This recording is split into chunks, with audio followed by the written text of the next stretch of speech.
Bom dia a todos. Vamos nos colocar na presença do nosso Deus e elevar o nosso melhor louvor, a nossa melhor adoração nesta manhã. Eu queria começar lendo um trecho de Salmos 145. Ouçam o que diz o salmista: Exaltar-te-ei, ó Deus meu e Rei, e bendirei o teu nome para todo sempre. Todos os dias te bendirei e louvarei o teu nome para sempre. Grande é o Senhor e muito digno de ser louvado, a sua grandeza é insondável. O Senhor é fiel em todas as suas palavras e santo em todas as suas obras. O Senhor sustém os que vacilam e apruma todos os prostrados. Perto está o Senhor de todos que o invocam, de todos que o invocam em verdade. Ele acode à vontade dos que o temem, atende-lhes o clamor e os salva. O Senhor guarda a todos os que o amam, porém os ímpios serão exterminados. Profira a minha boca louvores ao Senhor, e toda a carne louve o seu santo nome para todo o sempre. Vamos nos colocar diante de Deus em oração.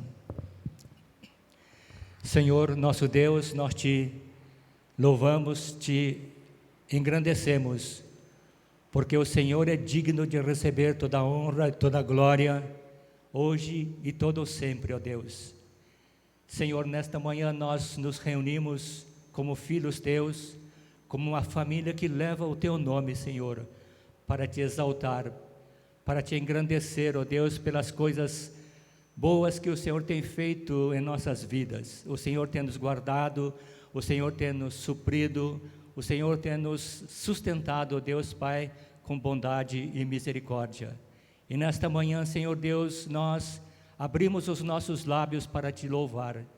Senhor, colocamos o nosso coração diante do teu altar, porque o Senhor é digno de adoração. Ó Deus amado, que nesta manhã possamos contemplar, Senhor Deus, a beleza da tua santidade. Que nesta manhã nós possamos ver, Senhor Deus, o mover poderoso da tua mão, Senhor, em nosso meio, nos curando, nos salvando, Senhor Deus. Lembra das pessoas que por algum motivo não podem estar conosco nesta manhã, ó Deus. Lembra das pessoas que estão nos assistindo, Senhor Deus, através da mídia digital, Senhor Deus. Que a tua graça alcance cada vida, que o Senhor esteja indo de encontro à necessidade de cada coração. Assim nós oramos, agradecemos, Senhor, em nome de Jesus. Amém e amém. O Satoshi, hoje ele está com virose, infelizmente não pode estar conosco nesta manhã. A gente sempre conta com a presença dele dirigindo, e a gente, pelo menos eu acho que é tudo muito fácil, né? Estar à frente dirigindo o louvor, mas quando eu tenho que tomar o lugar de alguém que dirige, a bem da verdade, eu estou já transpirando, suando frio, né?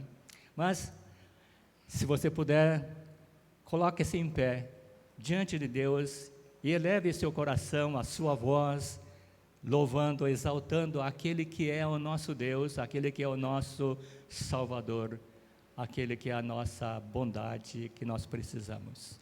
Vamos cantar Vem derrama a paz.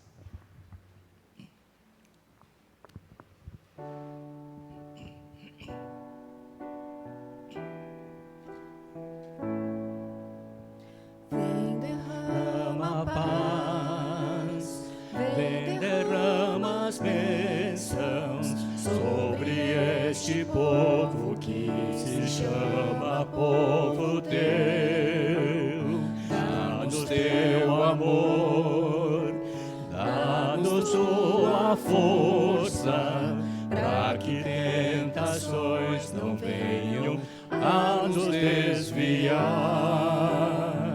e a glória seja dada a ti, pelo que tens feito, pelo que tens sido,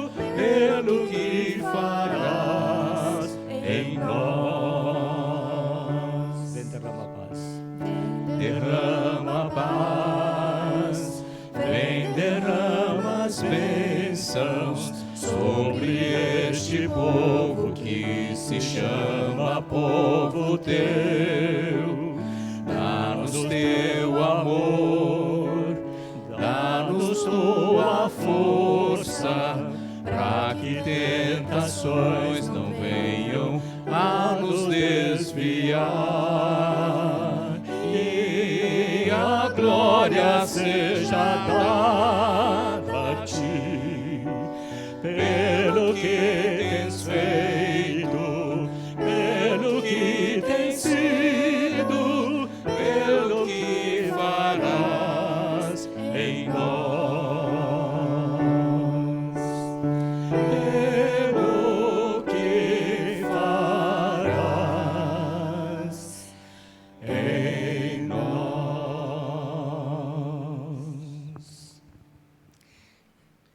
Deus realmente é um Deus de paz, é um Deus de uma misericórdia que não tem fim, né? E nesses últimos 30 dias eu pude ver como Deus, Ele é realmente misericordioso, né? Eu vi o meu cunhado, o marido da minha irmã, foi internado na UTI com um problema no coração. Depois de uns exames, foi descoberto que ele tinha uma das coronárias entupidas, né, e poderia sofrer um infarto.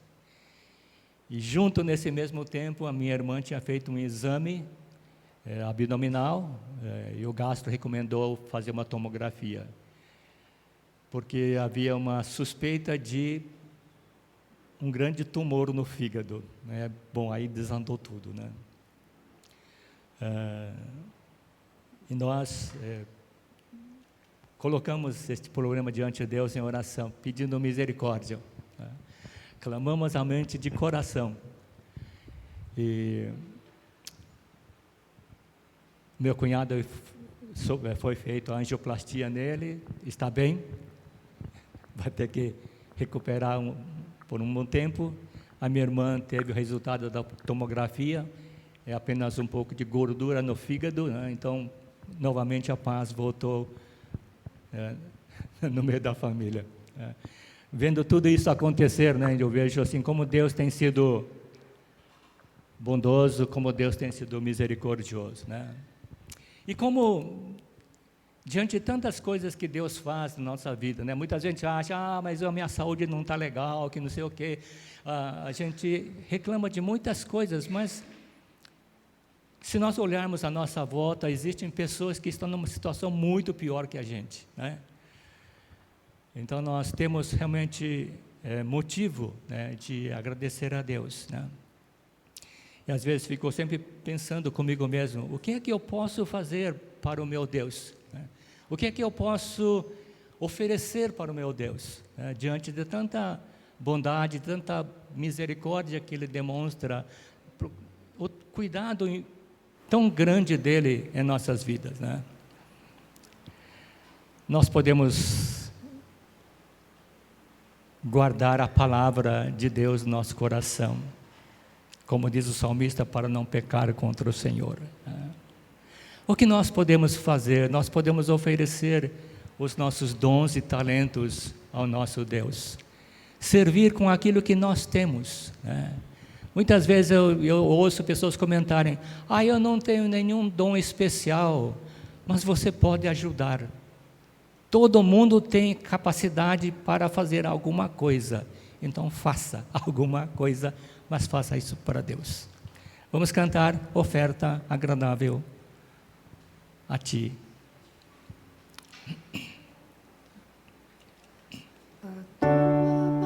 Palavra escondi, guardada no meu coração, para eu não pecar contra Ti, Senhor. A Tua palavra escondi, e as vestes do sangue lavei, e das das tuas águas bebi,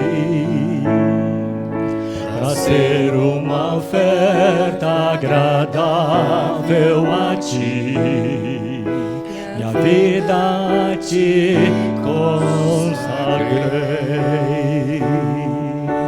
Meus dons e talentos são pra te servir, meus dons preciosos são teus. Não vejo razão da minha vida sem ti. Tu és meu Senhor e meu Deus. Assim como o fogo refina o ouro, vem tua obra em mim completar, até que o mundo possa ver tua glória e meu rosto brilhar. Tua palavra escondi, guardada no meu coração, pra eu não pecar contra ti, Senhor. A tua palavra escondi, as vestes no sangue lavei, das tuas águas bebi, a ser uma oferta agradável a ti, minha vida a ti consagrei. Os dons e talentos são pra te servir, meus dons preciosos são teus. Não vejo razão na minha vida sem ti. Tu és meu Senhor e meu Deus.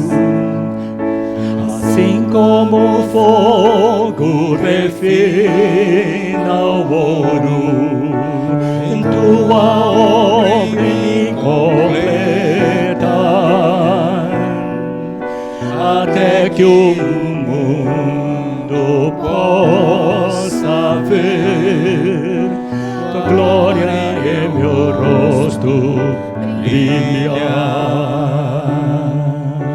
Tua glória e meu rosto brilhar. Que esta também seja a nossa oração, que nós possamos realmente brilhar para Jesus, que as outras pessoas vejam em nós Cristo Jesus morando. Vamos ao mais um cântico, Renova-me. E junto com este cântico vamos trazer também as nossas ofertas, os nossos dízimos, né? Se você está preparado para isso, né? Traga aquilo que você tem proposto no seu coração para o Senhor. Renova-me, renova-me. Nós precisamos de renovação todos os dias, né? Muitas vezes nós nos cansamos, ficamos chateados com muitas coisas que acontecem no nosso dia a dia. Às vezes o trabalho não acontece como nós queremos, ou a coisa não está tão legal com a nossa saúde, mas nós podemos clamar a Deus: Senhor, renova a minha vida, renova as minhas forças, renova as minhas esperanças, para que eu continue confiando, continue caminhando junto ao Senhor. Renova-me.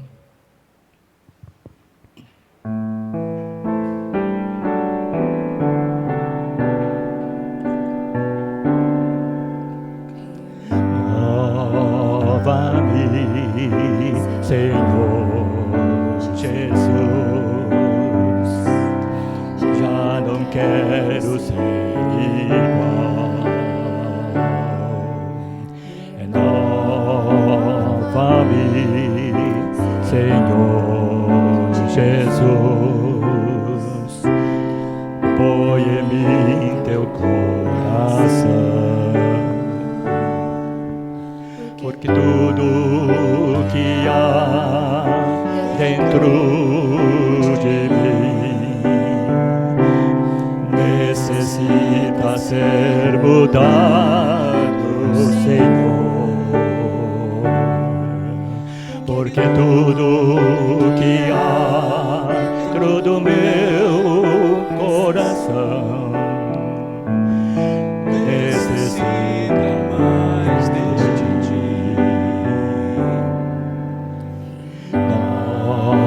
Nova-me, Senhor Jesus, já não quero ser igual. Nova-me, Senhor Jesus, põe em mim teu coração, porque tudo que há dentro de mim necessita ser mudado, Senhor. Porque tudo que há dentro do meu coração necessita mais de ti. Necessita mais de ti. Necessita mais de ti.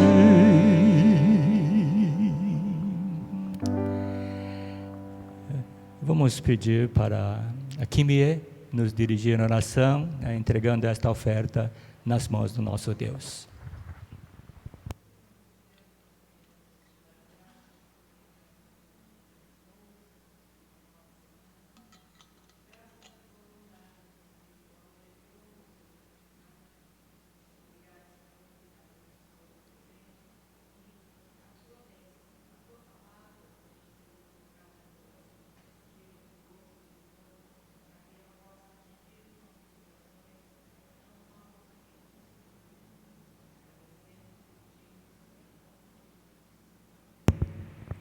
Amém, Senhor. Amém.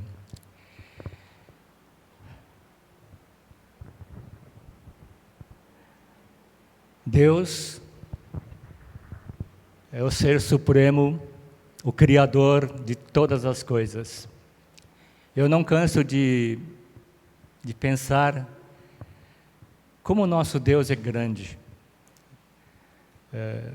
Eu gosto muito de observar os astros. Mas quando eu vejo assim a imensidão daquilo que Deus criou, eu não encontro palavras para descrever como Deus é grande. Existe uma foto que o telescópio James Webb fotografou logo no início. Ele fotografou o espaço profundo. E segundo os astrônomos, existem bilhões de galáxias, algumas como a Via Láctea, outras muito maiores do que a Via Láctea. São bilhões de galáxias com bilhões de estrelas em cada galáxia. Imaginem o tamanho do nosso universo. Isso é apenas uma parte daquilo que nós podemos ver. Então vejam como Deus é grande. Então nós podemos imaginar como esse Deus que é único em todo o universo, em tudo aquilo que Ele é, não existe outro igual, não existe outro Deus igual, nem semelhante neste universo todo, porque Deus é Deus. Moisés, numa das suas orações, está no Salmo 90, de eternidade a eternidade, Tu és Deus. Nós não podemos medir a eternidade, nem quando começou e nem o fim dela, porque não existe, por isso é eternidade. E Deus é maior do que tudo isto. Então, podemos cantar a único, ao único que é digno de receber a honra, a glória, a força e o poder. Vamos cantar, ao único.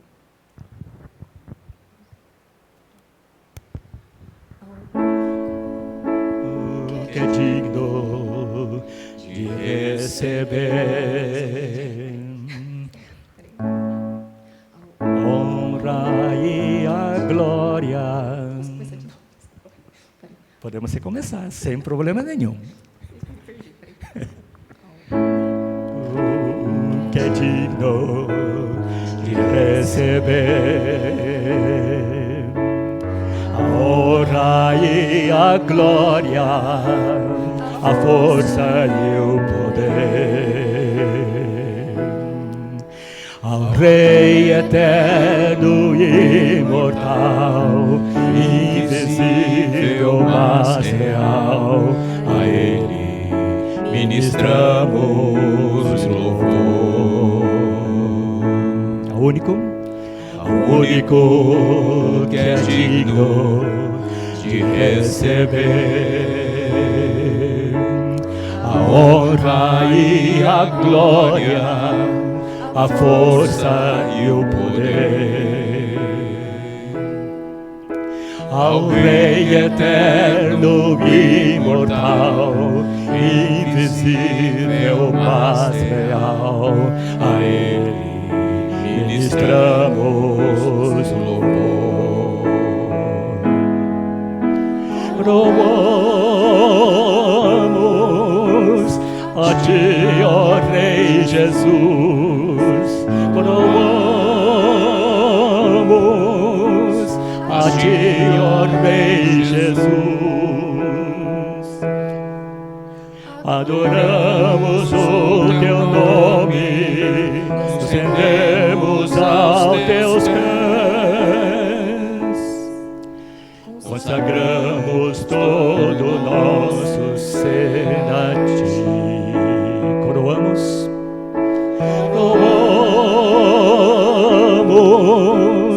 a Ti, ó Rei Jesus, coroamos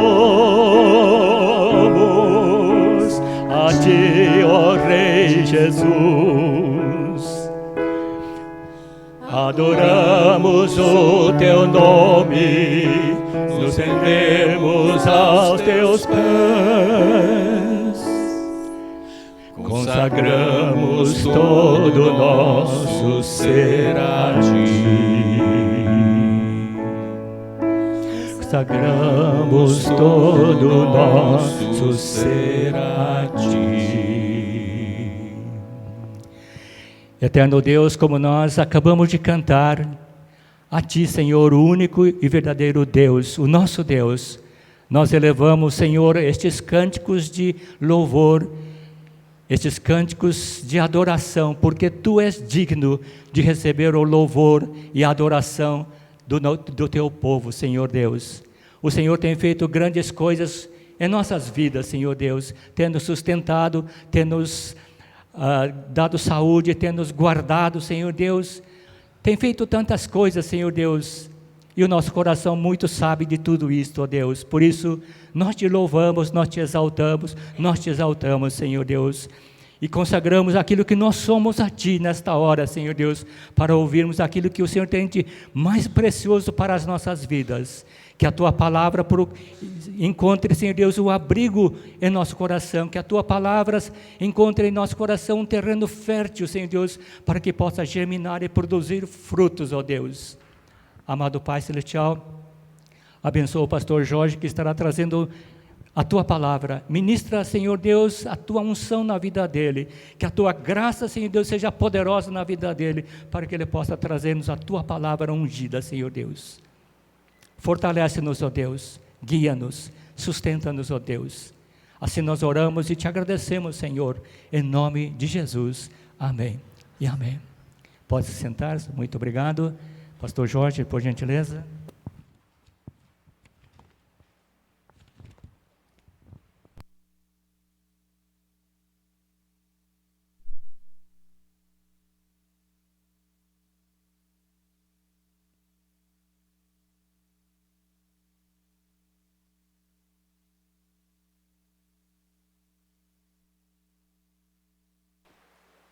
Alô, som.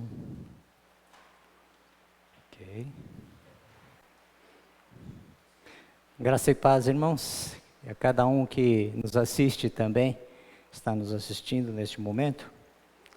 E nós temos falado a respeito, sim, o Sérgio fez um bom apanhado sobre a questão do discipulado, que desde junho eu tenho falado sobre discipulado.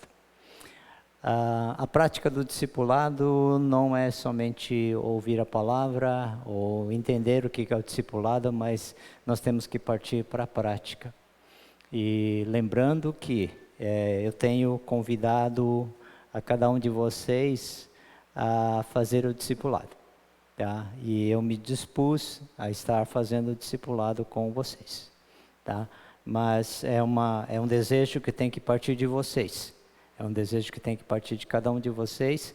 Se vocês querem realmente fazer o discipulado, né, tá? Eu vou até vocês, tá? E eu queria fazer isso com os casais, com as pessoas, talvez 2, 3 pessoas no máximo, mas trabalhar com o discipulado na prática, como é que a gente faz discipulado. É lógico que eu estou aprendendo também, tá? É lógico que eu estou em aprendizado, ok?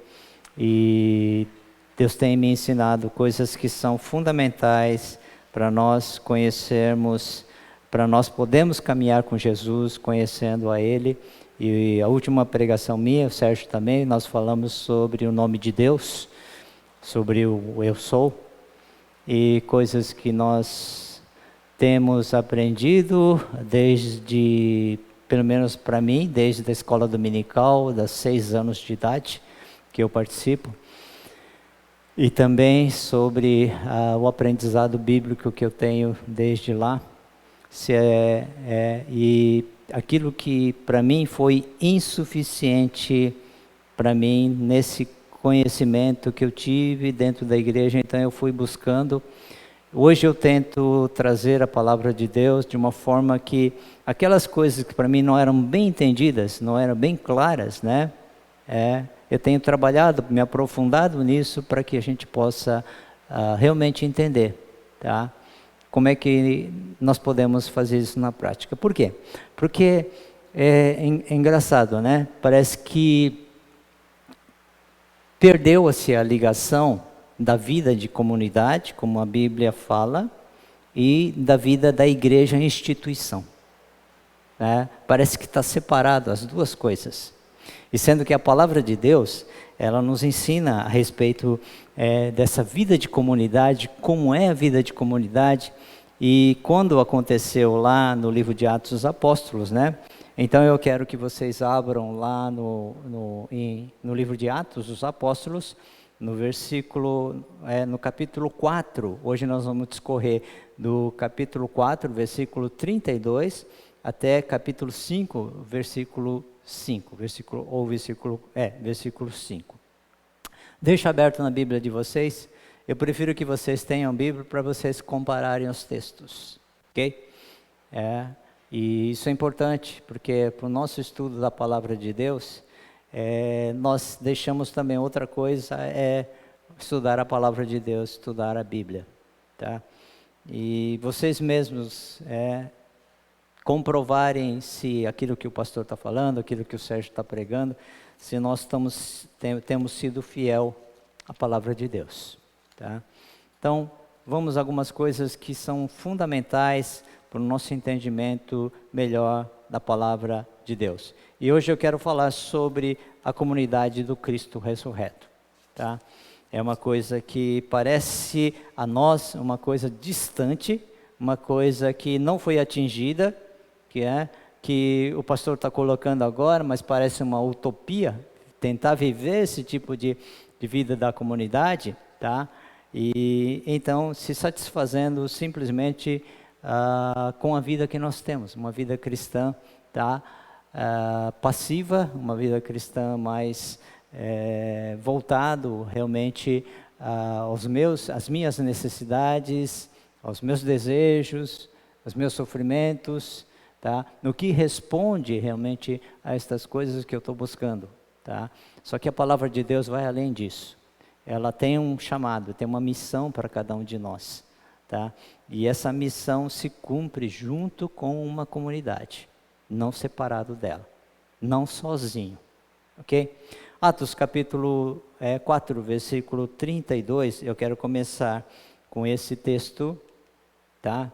Então ele começa assim: da multidão dos que creram, uma era a mente e um o coração.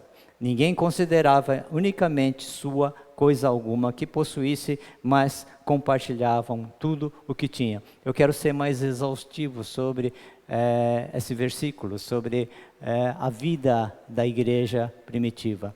Não que nós tenhamos que fazer as mesmas coisas que eles faziam, mas fica para nós, tá, um desejo de realmente refletir aquilo que Jesus esperava da sua igreja. E que com o tempo isso foi se apagando cada vez mais, ok? Então eu vou forçar um pouquinho mais, vou entrar um pouquinho mais no texto, para vocês entenderem realmente como é que era a vida em comunidade, como é que eles viviam realmente na época, quando realmente aconteceu esses fatos, tá? E o Espírito Santo desceu, tá? Então, ele começa dizendo assim que a experiência dos cristãos do primeiro século, no dia seguinte ao Pentecoste, narrada no livro de Atos dos Apóstolos, tá? Ok? Serve de referência para uma relevância de vivência em comunidade, tá? Ali, o que aconteceu no livro de Atos dos Apóstolos, o dia seguinte após o Pentecoste, mostra para nós como é que realmente vive a comunidade de Cristo. Como é que vive a comunidade do Cristo ressurreto? É uma vivência, tá, totalmente diferente, e que se nós tentarmos colocar e encaixar na nossa vida cristã, na vida da igreja, parece que as coisas não são exatamente, ou não tem alguma coisa muito parecida, mas que nós estamos, parece que distante dessa realidade da vida de comunidade, tá? E é isso que eu queria trazer para nós como igreja, ok? Nós somos uma igreja pequena, mas como é que isso refletia realmente, tá? Dentro de uma igreja que começou, que mais ou menos 120, da primeira pregação de Pedro, 3.000 almas, como que vão cuidar dessas almas, como é que vai cuidar da vida dessas pessoas, tá? Então, algumas diretrizes começaram a se formar de casa em casa, as reuniões eram de casa em casa. Então, eles não tinham um local grande como nós temos, então de casa em casa eles se reuniam. E os apóstolos continuavam firmemente a ensinar a doutrina dos apóstolos, o ensino bíblico que tinha que ser ensinado. Então, aonde havia um movimento, aonde havia pessoas se convertendo, os apóstolos iam lá para conferir se é o evangelho puro, se é o evangelho original que estava chegando ali. Agora, tantos anos se passaram, que tipo de evangelho chegou para nós aqui?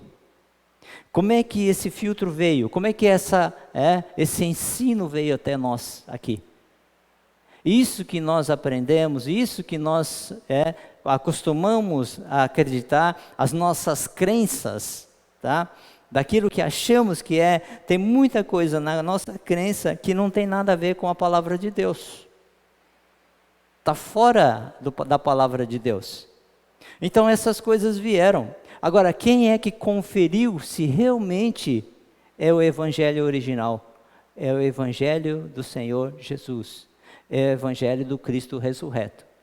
Só que chega até nós, chega com várias coisas, várias crenças que são embutidas dentro delas, e que nós, os fiéis, viemos seguindo e achando que isso era realmente seguir a Jesus. Isso realmente é estar vivendo a vida cristã, tá? Então é isso que cabe a nós, também a mim como pregador, tá? Tentar ensinar o que a palavra de Deus realmente quer ensinar e o que nos dias de hoje ela deve ser representado nessa vivência em comunidade. O que é essa vivência em comunidade? Tá? Hoje eu vou tentar fazer essa vivência em comunidade com a vida da igreja. Vou tentar ajuntar os dois. Vou tentar fazer como é que a gente pode viver essa vivência em comunidade com a instituição igreja. Como é que isso funciona nos dias de hoje? Querendo ou não, vocês fazem parte de uma instituição religiosa. Querendo ou não, nós vemos que a igreja primitiva também precisou se organizar. Tá? Lógico que foi nas casas, mas depois, grandes reuniões. Nós estudamos Corinto, a igreja de Corinto, por exemplo. Tá? Então, alguém precisa cuidar das viúvas, precisa pagar as contas da igreja, precisa pagar, tá?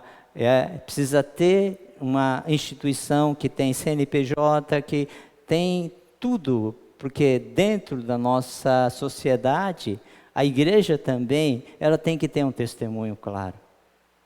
E a Igreja Metodista Livre aqui de Campinas, tudo que nós vemos trabalhando desde 2015, que começamos a atualizar o terreno da igreja, a fazer, trazer a aprovação, o ABITSE, tá? Tudo isso que nós estamos trabalhando serve do testemunho da igreja diante da comunidade.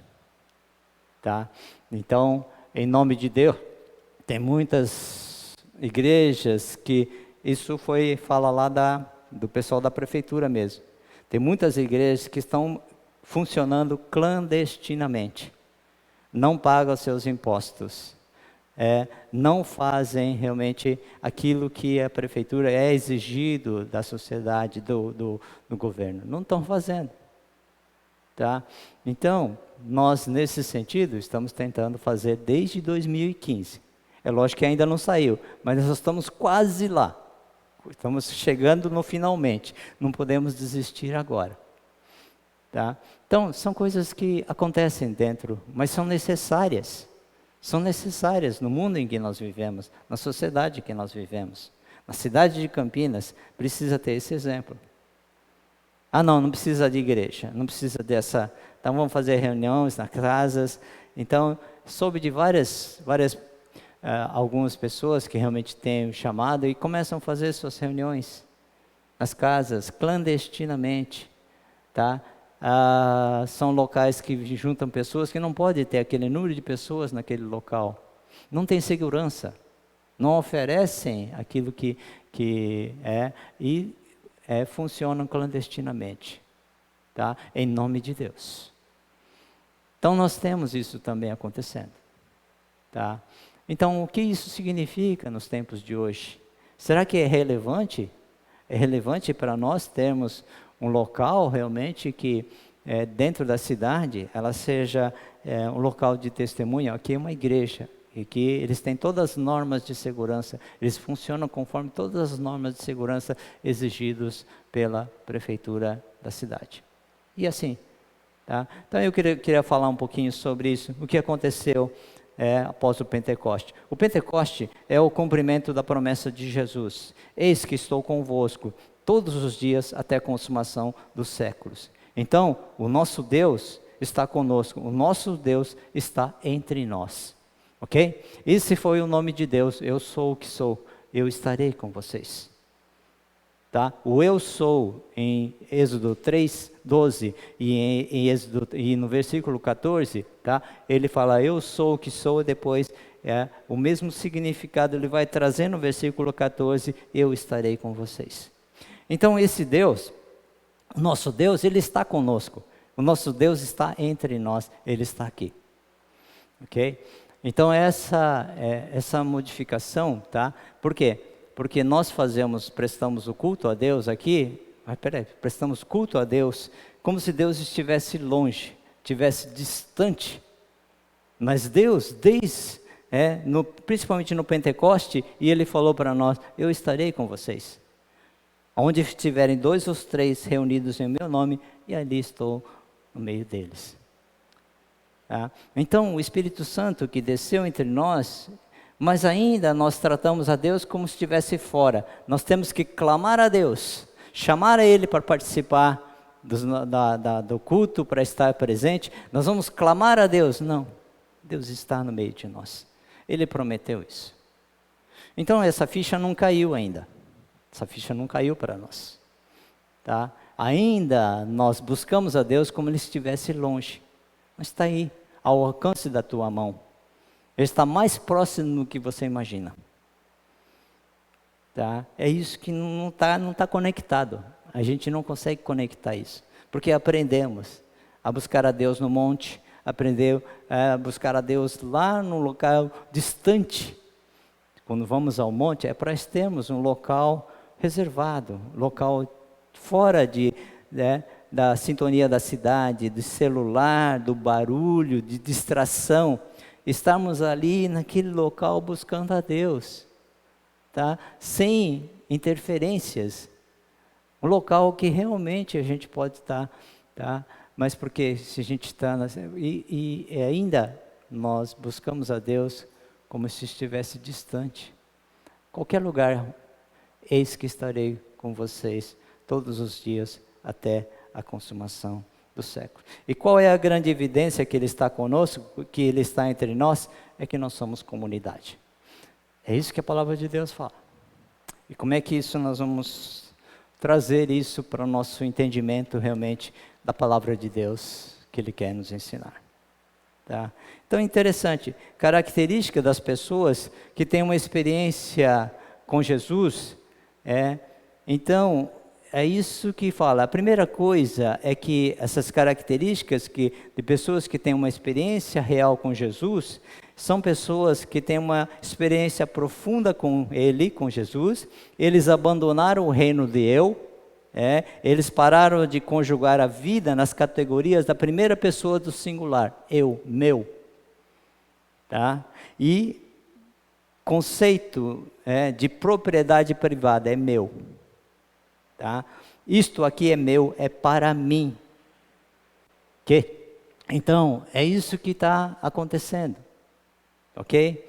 E essas pessoas deixam de ser autocentradas, egoístas e egocêntricas. O coração dessas pessoas começam a enxergar a vida além de si mesma. É isso que é comunidade. A experiência, ter uma experiência com Jesus, é que elas começam a enxergar a vida além de si mesmas. Né? Eles começam a enxergar não apenas suas próprias dificuldades, as suas próprias angústias, os seus próprios sofrimentos, mas elas também incluem outras pessoas, incluem o sofrimento de outros. Elas percebem que a sua história está presente em muitas outras histórias. Comunidade. O que acontece com o meu irmão tem a ver comigo. A história que acontece com o meu irmão tem a ver comigo. O sofrimento que acontece com o meu irmão tem a ver comigo. Está entrelaçado agora. Comunidade nos faz isso. Tá? Então, olha só que interessante, né? É que elas não são sozinhas mais. Que elas fazem parte de uma multidão agora. Tá? Uma multidão que crê. Mas agora essa multidão que crê já não é mais um conjunto enorme de adversários, que é cada um para si. Não é mais um conjunto enorme de estranhos, porque aqui da multidão dos que creem, uma era a mente e um o coração. Que isso traz para nós, né? Esse ensino traz para nós, tá? É uma coisa que parece uma utopia, parece muito distante da realidade do que acontece na minha vida, na nossa vida, na vida da igreja. É uma realidade distante. É bonito isso, é bonito de se ouvir, é bonito de falar, mas não é exatamente a vida que nós tentamos viver.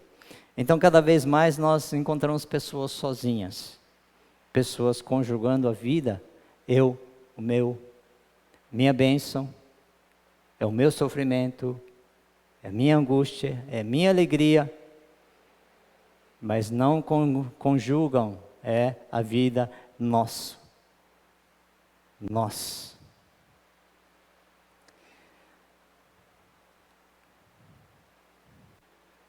Essas pessoas que têm uma experiência profunda com Jesus, elas não olham com estranhamento para com o seu próximo. Eles olham para o seu próximo, olha só, como quem vê a si mesmo. As dores do seu próximo são dores semelhantes às suas próprias dores. Os conflitos, as dificuldades, inclusive os próprios pecados, os pecados que eu tenho, são muito parecidos com os pecados que você tem.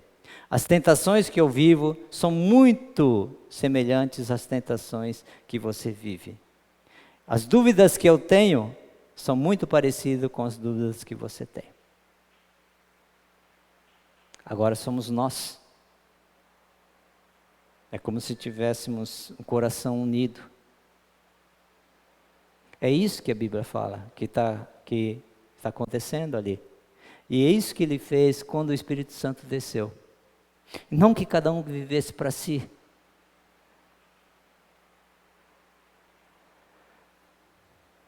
Que nós tenhamos uma só mente, um só coração e que sejamos uma unidade.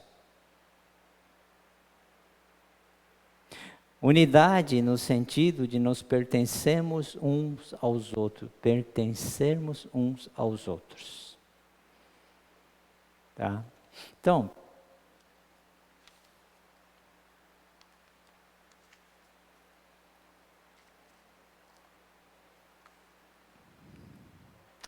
esse princípio de que na multidão todos somos um agora não existe eu, meu, para mim. É nós. O Pai é nosso, o pão é nosso, o perdão é nosso, perdoa os nossos pecados. Foi assim que Jesus nos ensinou a orar.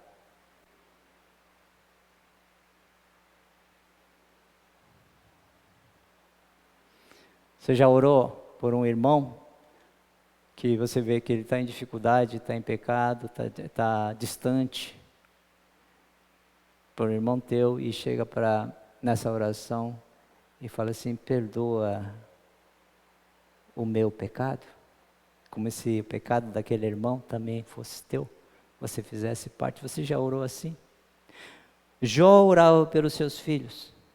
Perdoa os pecados deles, Senhor, se eles têm cometido alguma coisa. Mas não era Jó que estava pecando, eram os filhos que estavam pecando. E Jó orava por eles: Senhor, perdoa os pecados dos meus filhos, perdoa.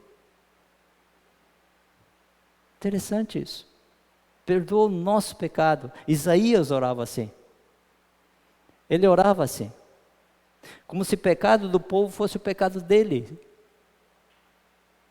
Mas não foi ele que pecou.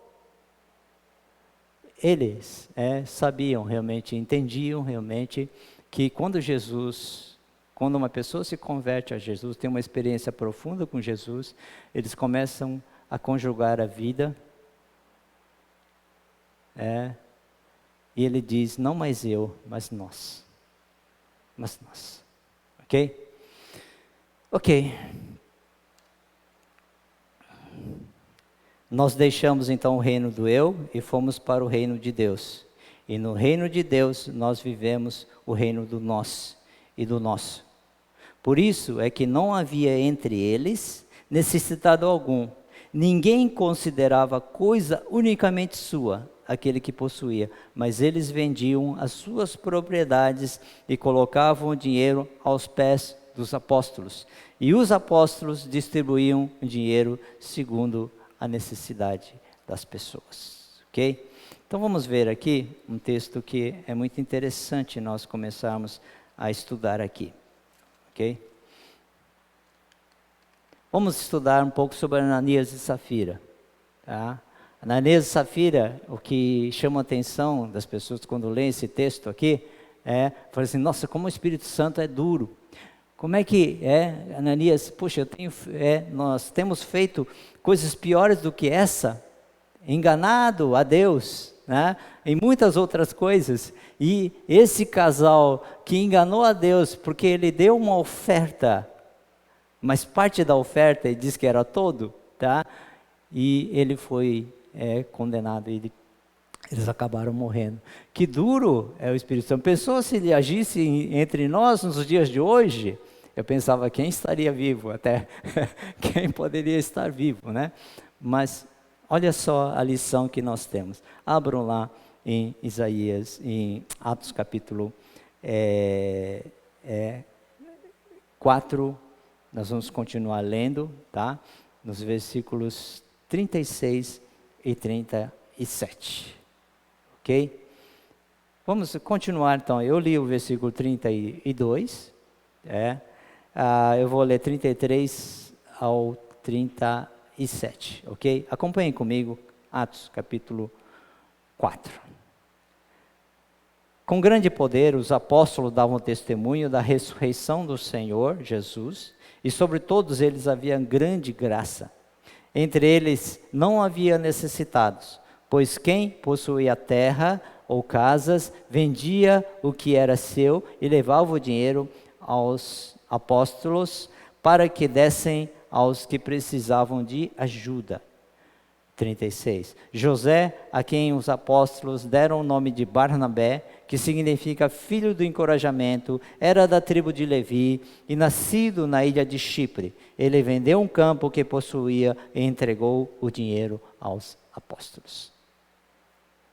Olha que interessante. José, um levita natural de Chipre, tá? Que os apóstolos chamavam de Barnabé. Tá? O Barnabé significa encorajador.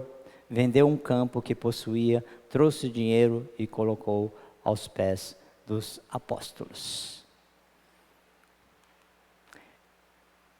Esse Barnabé, tá?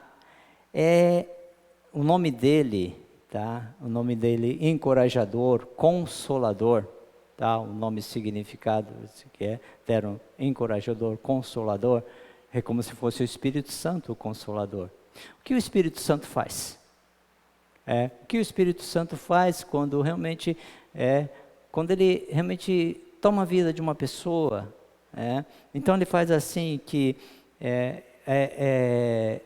nós ficamos parecidos com Jesus, nós ficamos parecidos, e o Espírito Santo, tá? Parece que reflete em nós essas ações. Aquele que está, por quê? Porque o Espírito Santo é aquele que está ao lado de alguém, que suporta alguém, que caminha com alguém, que ajuda alguém a caminhar, que é parceiro, que está junto ali. Esse é o Espírito Santo. E o Barnabé é um cara parecido com o Espírito Santo. Vida cheia do Espírito Santo. Tá? Porque o seu nome encorajador, consolador, foi dado como significado para o Barnabé. Barnabé era um cara parecido com o Espírito Santo de Deus. Porque quando nós nos tornamos parecidos também com Jesus após nos convertermos. Tá? Os frutos do Espírito aparecem naturalmente dentro de nós. Tá? Então, esse Ananias aqui, agora, ele falou assim: eu também quero ser reconhecido como Barnabé. O que eu tenho que fazer? O que eu tenho que fazer para ser reconhecido como Barnabé? Tá? Então, ali, assim, é dar grana. Eu vou ficar famoso também, eu quero ser reconhecido como Barnabé. Olha, a motivação do Ananias tem que dar grana, gente. Então eu vou vender o terreno, mas eu não vou dar o terreno todo. Vou dar só uma parte. Ananias e Safira, tá? Esse casal aqui, nós vemos então, deixa eu só pegar aqui.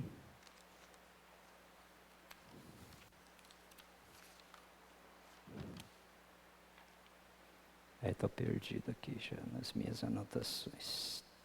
Ananias e Safira aqui, então esse casal também vendeu uma propriedade e reteve parte do dinheiro para si. Sabendo disso também a mulher, e o restante levou e colocou aos pés dos apóstolos. No versículo 5, no capítulo 5 agora, tá? Olha só. Capítulo 5, no versículos 1 a 4, acompanhem comigo. Havia, porém, um homem chamado Ananias, que com sua esposa, Safira, vendeu uma propriedade. Levou apenas parte do dinheiro aos apóstolos, mas com a aprovação da esposa, afirmou que aquele era o valor total e ficou com o resto. Então Pedro disse: Ananias, porque você deixou Satanás encher o seu coração? Você mentiu para o Espírito Santo quando guardou parte do dinheiro para si. A propriedade era sua para vender ou não, como quisesse. E depois de vendê-la, o dinheiro também era seu, mas para entregar ou não.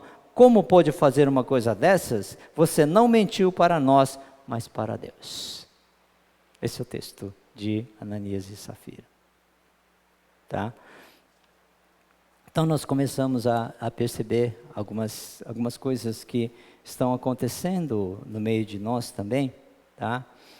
E que realmente nós precisamos observar os acontecimentos, né, que nós temos vivido nos nossos dias também, e que realmente nós deixamos, né, porque depois disso nunca mais se ouviu falar de um acontecimento desses, tá?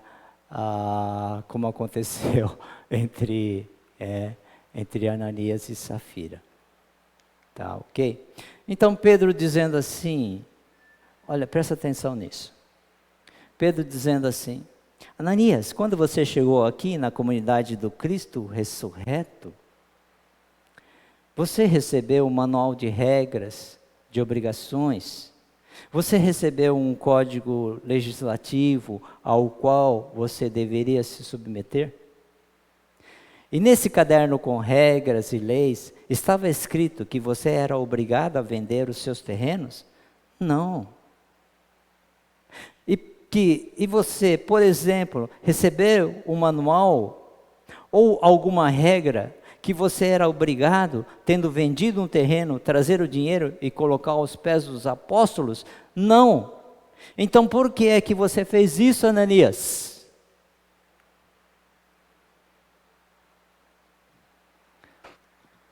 Gente, nós somos acondicionados pela igreja a trazer nossos dízimos e ofertas. Quem é que está pedindo os dízimos e ofertas?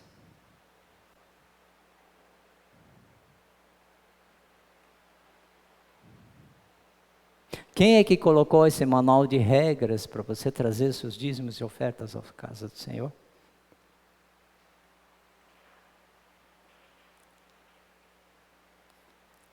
Então são coisas que nós precisamos entender, porque senão nós estamos fazendo como Ananias também, querendo ser reconhecido. Então, vamos ver aqui uma coisa que Deus, Ele faz em nós. A liberdade. Quando nos comprometemos com Jesus, como temos uma experiência profunda com Jesus, Ele nos dá liberdade. Olha só que interessante isso. Ele nos dá liberdade. A verdade vos libertarás. Em Cristo seria verdadeiramente livres. A verdade vos libertará e em Cristo sereis verdadeiramente livres. Nós achamos que quando entramos na vida de Cristo ressurreto, Ele vai me podar em tudo, Ele vai colocar regras em tudo. Você não pode tocar isso, você não pode falar isso, você não pode fazer isso ou aquilo. Então você chega, parece que um monte de regras aparece para você, tá? Que você não pode isso, não pode aquilo, mas que na verdade Jesus, Ele nos dá uma liberdade muito grande. Essa estranha mania de Deus em dar liberdade para nós. A mania de Deus em dizer, faça o que você quiser fazer. Interessante isso. Vender o terreno, vende. Se quiser trazer o dinheiro, tá? Traz. Se não quiser vender, também não vende. Essa liberdade, né? Esse rasgar essas regras, esses códigos, tá? de regras que nós temos, a comunidade de Cristo ressurreto não é uma comunidade de regras. Então a igreja coloca para você não sair da linha, para as pessoas não saírem da linha, coloca várias regras para você. Eu só quero trazer isso, eu falei assim, pô, o pastor tá tirando, tá colocando a igreja, não. Eu quero trazer para vocês o que está acontecendo e como é que Deus espera que nós vivamos em comunidade, numa instituição chamada igreja. É uma comunidade de afetos, a primeira coisa, é uma comunidade de afetos, é uma comunidade de amor, é uma comunidade em que as pessoas têm um só coração.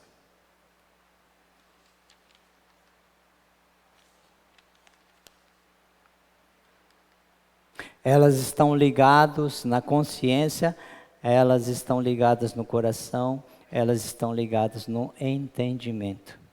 Quando encontraram com Jesus, ou por Ele foram encontrados, eles adquiriram uma nova perspectiva do mundo. E o seu coração foi transformado, elas foram mudadas de dentro para fora.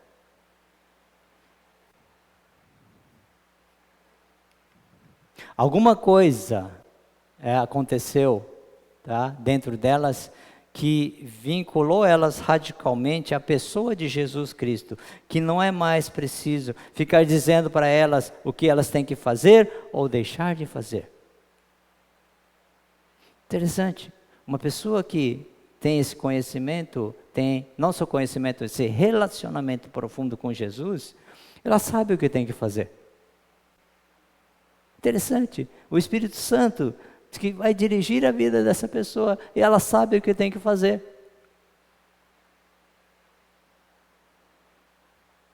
Porque na sua relação com Jesus, ela já sabe o que elas têm que fazer e não é mais não é nenhuma questão do que tem que fazer, é um desejo de fazer, uma vontade de fazer, é um impulso incontrolável de fazer o bem e de expressar o Jesus que vive dentro delas.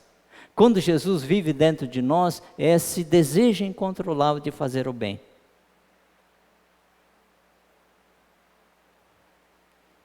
É isso que acontece na vida da pessoa.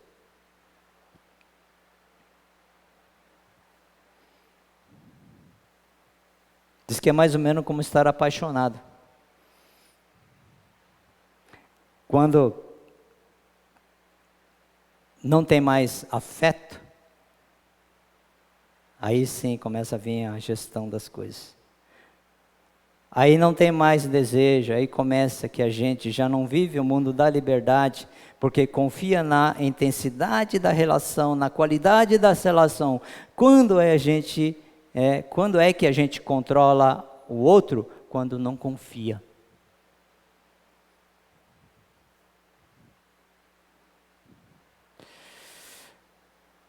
Quando é que a gente faz contabilidade no relacionamento? Quando não há entrega. A gente começa a se doar com reserva. É complicado demais. O que podemos aprender aqui sobre isso? A comunidade do Cristo ressurreto, ela tem esse encontro com Jesus. E ela não pergunta se tem que dar, se não tem que dar, se tem que vender a casa, se não tem que, se não tem. Ela é solidária, ela é generosa e está nas nuvens e ela se dá por inteiro. E vive na liberdade sem ninguém ficar vigiando a vida do outro, sem ninguém nada, na verdade.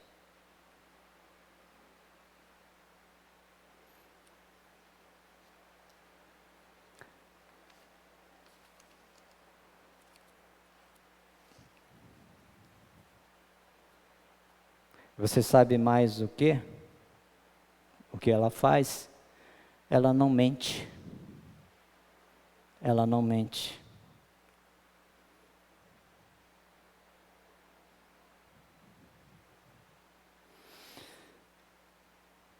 Pedro fala para Ananias: por que você mentiu ao Espírito Santo, Ananias?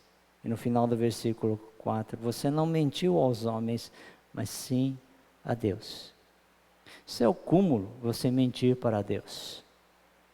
Olha, Ananias, eu até admito que você mentir para mim. Eu até admito que você fazer um jogo de sociabilidade, para que você seja bem aceito, seja bem, as pessoas olhem para você, seja bem querido. Eu admito isso, mas isto mostra que você não entendeu nada do Evangelho. Porque quando a pessoa se converte, realmente ela tem um desejo incontrolável de fazer as coisas certas, de agradar a Deus, de fazer a vontade dEle. E quando a pessoa chega ao cúmulo de mentir ao Espírito Santo de Deus, é porque ela não entendeu o Evangelho ainda. Mentir para Deus, ok, você mentiu para mim, falou para o pastor uma coisa, mas não era bem aquilo. Mas mentir para Deus, aí é o cúmulo.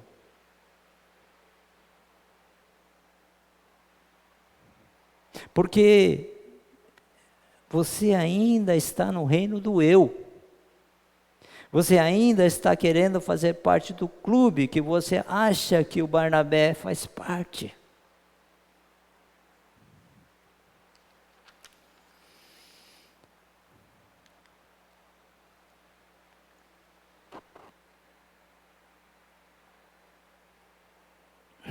É dar grana. Olha a motivação do Ananias, tem que dar grana. Então eu vou vender o terreno, mas eu não vou dar o terreno todo, vou dar só uma parte. Pedro disse assim: você está mentindo para quem? Você está pensando que isso é uma relação sua comigo? Sua com as pessoas? Que isso aqui é um circo que a gente fica passando de bonitinho para os outros? Não. Isso aqui é uma comunidade em que todo mundo tem o temor de Deus. Como é que você ousa mentir para Deus? Eu não entendo um negócio desses. A comunidade do Cristo ressurreto é uma comunidade de autenticidade. Não é uma comunidade de formalidades. Muita formalidade, pouca intimidade. Muito título, pouca intimidade. Pouca liberdade, pouco afeto. Muito melindre, muito jogo de cena. Não, isso não é a comunidade do Cristo ressurreto. A comunidade do Cristo ressurreto não existem personagens, existem pessoas. Pessoas que tentam viver com autenticidade, elas não mentem para Deus.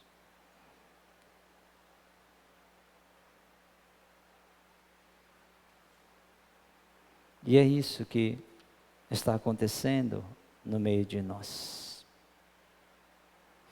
Isso requer amor, viver a verdade em amor. Precisa ter afeição, precisa ter contato, precisa ter proximidade, precisa ter convivência.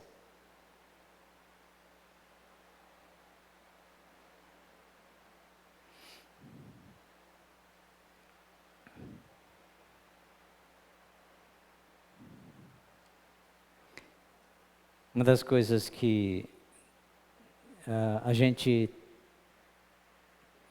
tenta se meter na vida dos outros, né? Tá? Achar os defeitos dos outros, achar os problemas dos outros.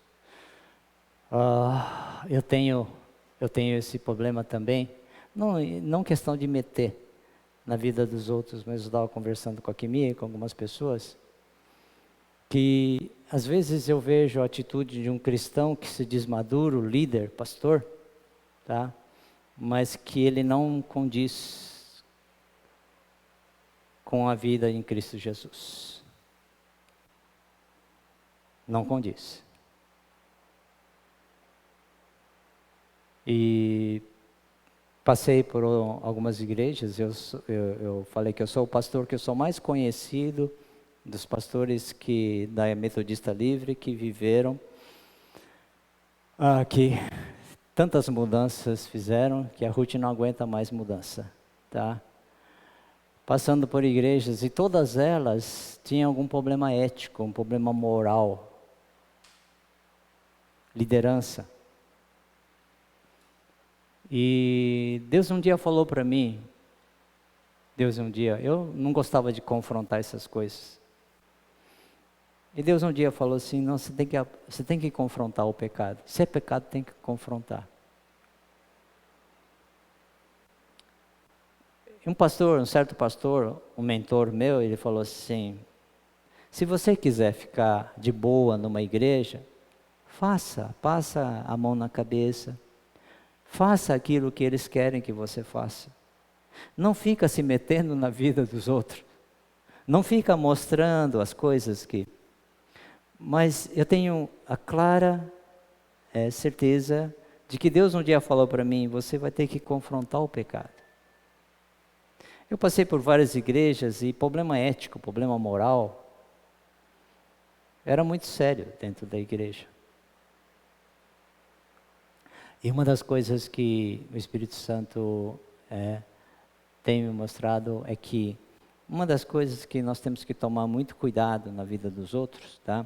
Espera-se que a comunidade do Cristo ressurreto seja essa comunidade em que a gente sabe que não se precisa se meter tanto na vida dos outros, porque a gente confia que os outros têm o temor de Deus e não mentem para Deus.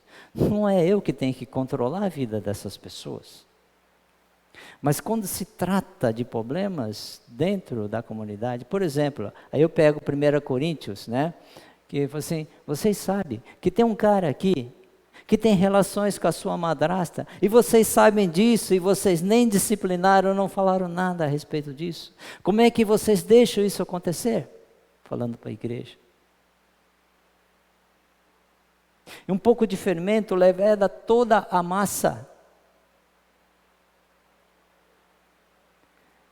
Então, eu fui um pastor que pegou pesado com essas coisas. Pesado porque a minha maneira de falar. Tá? Problema ético, problema moral da igreja, principalmente da liderança. Tá? Até com problema de bebida. Eu peguei reunião que acontecia, reunião de célula, depois rolava a bebida. Aí fala, um casal recém-convertido, fala, pastor, que coisa estranha isso aqui, de cristão quando bebe não dá certo. Eu vim do mundo e toda sexta-feira eu saía por happy hour. Mas eu não achava que na igreja eu ia encontrar esse tipo de problema. Achava que aqui as pessoas andavam certo. E não, depois de uma reunião de célula, o pessoal trazia uísque, cerveja, trazia o melhor vinho, e ali rolava. Eu falei, o que é isso? E então, essas coisas que aconteciam. Eu cheguei e falei para a liderança, todo mundo quieto. Todo mundo quieto.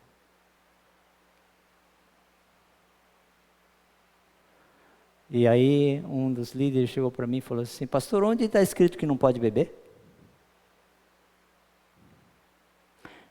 São coisas que a gente enfrenta dentro da instituição. Tá? Então, umas coisas que são estranhas ao nosso, aquilo que acontece dentro da nossa igreja também, tá? Ok, nós temos por um lado a vida em comunidade, a vida que não é mais meu, mas é nosso, essa convivência em amor. E a outra é a instituição religiosa, a igreja. Organizada, ela tem hierarquia, tem CNPJ, tem estatuto, tem conta para pagar. Tem joio, tem trigo. Tem os caras que vêm da religião, tem os caras que nasceram de novo, os que não nasceram e os que estão querendo nascer. Os que pensam que nasceram, mas nunca nasceram, tem uma confusão muito grande. Estava comentando outra vez, falei assim, Pastor, você acredita que todo mundo na igreja que são membros são convertidos realmente? São convertidos? Tem coisa que na igreja a gente resolve com Bíblia, tem coisa que a gente resolve com regimento interno, com estatuto. Tem coisa que resolve na oração, tem coisa que resolve no achismo. Eu acho que. Tem coisa que prevalece a vontade de Deus, tem coisa que prevalece a vontade da maioria. Vamos fazer uma eleição que é da liderança, então a maioria decide o que vai fazer a esse respeito.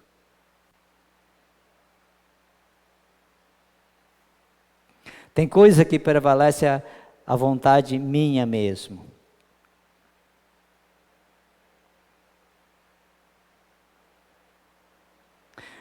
Quando recebemos pessoas novas na igreja, quem recebeu? A instituição religiosa ou o corpo vivo de Cristo?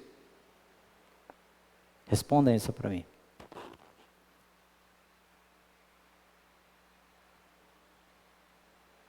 É 2 em 1. Comunidade do Cristo ressurreto e a igreja, a instituição. Tem que andar junta. Tem trigo, tem joio. Tem que andar junta.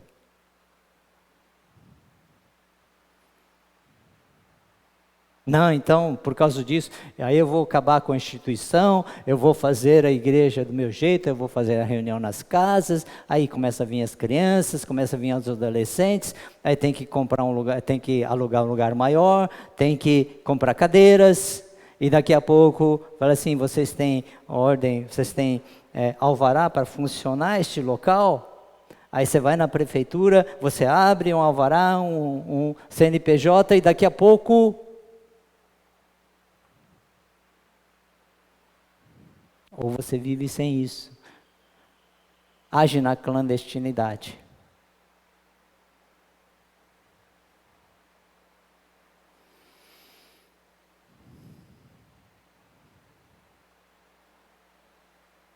Porque é difícil, porque a tentação que a gente vive, a tentação hoje, é sair dos parâmetros da comunidade do Cristo ressurreto para viver nos parâmetros da religião.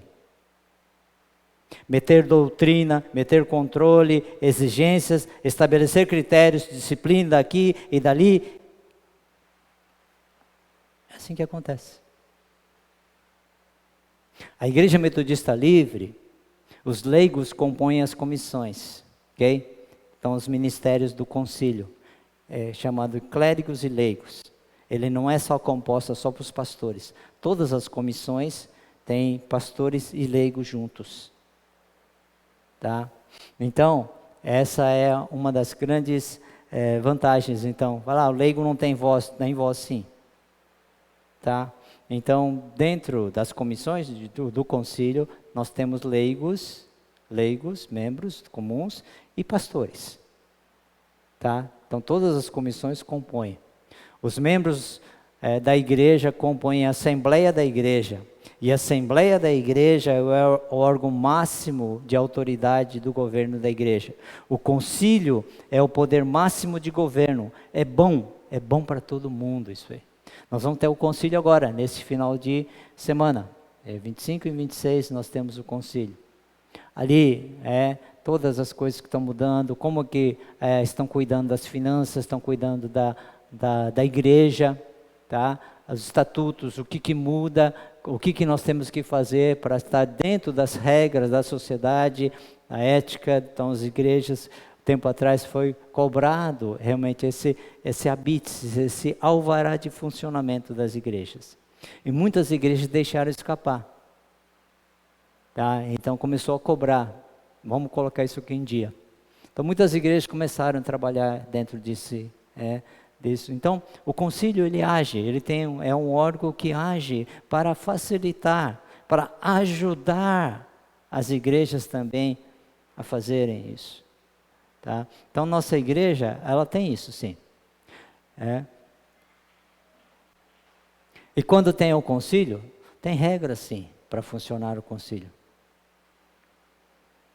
A gente vive na igreja tentando viver no corpo de Cristo.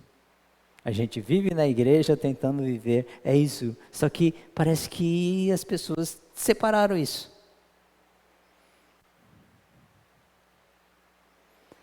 A gente funciona e tenta funcionar como corpo de Cristo, mas nós temos uma igreja para administrar. E essas tensões geram conflitos, que você fica machucado, você se machuca, você muda de igreja, vai para lá, vem para cá, e fica chateado, quer abandonar o evangelho, mas qual é o nosso desafio? Qual é a nossa caminhada? É experimentar a legítima relação com Jesus. Ter esse impacto com a pessoa de Jesus, em que a gente se encanta com Jesus e Ele nos constrange em amor. E aí a gente já não precisa de regras, a gente vai para o mundo da liberdade que a graça nos dá. A gente vive com o temor de Deus, ouvindo a voz do Espírito Santo, com autenticidade diante de Deus. E esse é um compromisso constante que nós temos. Não ceder às pressões somente da igreja, e não ceder às garras da religião, mas tentar ser uma comunidade do Cristo ressurreto. Vivemos dentro desses dois. A comunidade do Cristo ressurreto e a igreja como instituição. E nós vemos que elas caminham, tem que caminhar juntos. É ali que você encontra os discípulos. É ali que você, dentro da igreja, que você encontra essa relação com as pessoas que nós temos. Mas com essa visão da comunidade do Cristo ressurreto, que vive em amor, que não conjuga mais a sua vida somente eu para mim, mas nós. Mas nós. Olha só. Como é que a gente consegue viver dentro dessa comunidade? Como é que a gente consegue viver dentro dessa comunidade? Tem que acreditar que Jesus é quem edifica a sua igreja. Tá? Eu sei que tenho essa dificuldade. Tá? Mas é assim, a igreja, onde você vai? É a igreja do pastor fulano de tal. Tá? Eu tentei várias vezes orar, falei assim, na Igreja Metodista Livre de Campinas, não é do pastor Jorge. Não é de fulano de tal. Mas é isso que nós falamos aí. Quando vamos a alguma igreja, você vai na igreja de qual pastor? Como se o pastor fosse o dono da igreja. Não. Quem é? Jesus é quem edifica a sua igreja. Jesus é quem edifica a sua igreja. Os pastores, os líderes, são apenas instrumentos nas mãos de Deus, cooperadores na obra de Deus. Segundo, que a palavra de Deus é viva e eficaz. Que a palavra de Deus é viva e eficaz. Isso que nós estamos falando aqui, palavra de Deus, ela é viva e eficaz, ela tem que funcionar dentro do nosso, daquilo que nós temos aprendido da parte de Deus. Ela tem que funcionar, e é desse jeito que a palavra de Deus nos ensina. Que o Espírito Santo é quem muda a vida das pessoas. Eu oro pela vida de uma pessoa, e o que tem que fazer? Se o Espírito Santo não agir, não acontece nada, gente. É o Espírito Santo que tem que vir na vida daquela pessoa. Tem aquelas pessoas que você trabalhou, já se cansou de trabalhar com essa pessoa, e de repente você ouve que ela se converteu, que ela foi batizada, e a gente mete um glória a Deus por isso. É o Espírito Santo que está fazendo essa obra. É o Espírito Santo. E é isso que está acontecendo entre nós também. É o Espírito Santo quem muda a vida das pessoas, não é pastor fulano de tal, não é tal pregação que muda, não. Se o Espírito Santo não agir, pode ver a melhor pregação, o melhor estudo que for, que não é. Se o Espírito Santo não agir, não acontece aquilo que nós gostaríamos que acontecesse.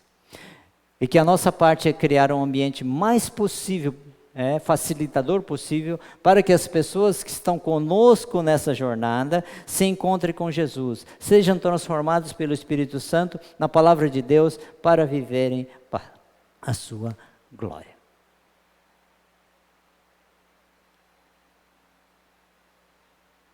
Que você possa dizer: eu sei qual a diferença entre a religião igreja e a comunidade do Cristo ressurreto. O que eu quero, você possa dizer, é uma experiência viva com Jesus. Para viver para esse Deus grandioso e glorioso como é o nosso Deus. Que Deus abençoe a sua vida. Amém? Vamos orar? Querido Deus e Pai, mais uma vez agradecemos que a Tua palavra é tão profunda e nós podemos apenas falar de coisas que nosso entendimento ainda é muito pequeno, mas esse Deus grandioso, esse Deus glorioso, Pai, tem muito a nos ensinar na nossa vida, quando nos relacionamos contigo nessa caminhada, Pai, com o Cristo ressurreto, Pai. E como igreja também, nós queremos viver de uma forma que realmente seja uma comunidade, seja transparente uma comunidade do Cristo ressurreto dentro de nós. Em que nos preocupamos uns com os outros.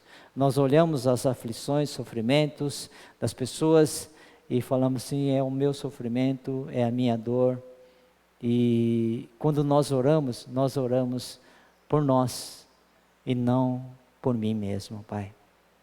Senhor, nós agradecemos pelo que o Senhor fez através do Pentecoste, mas que o Teu Espírito Santo continua trabalhando em nós. Nós temos certeza disso, Senhor, que o Senhor não desistiu de nós, mas, Senhor, transforma-nos, ó Pai, para que sejamos a comunidade do Cristo ressurreto.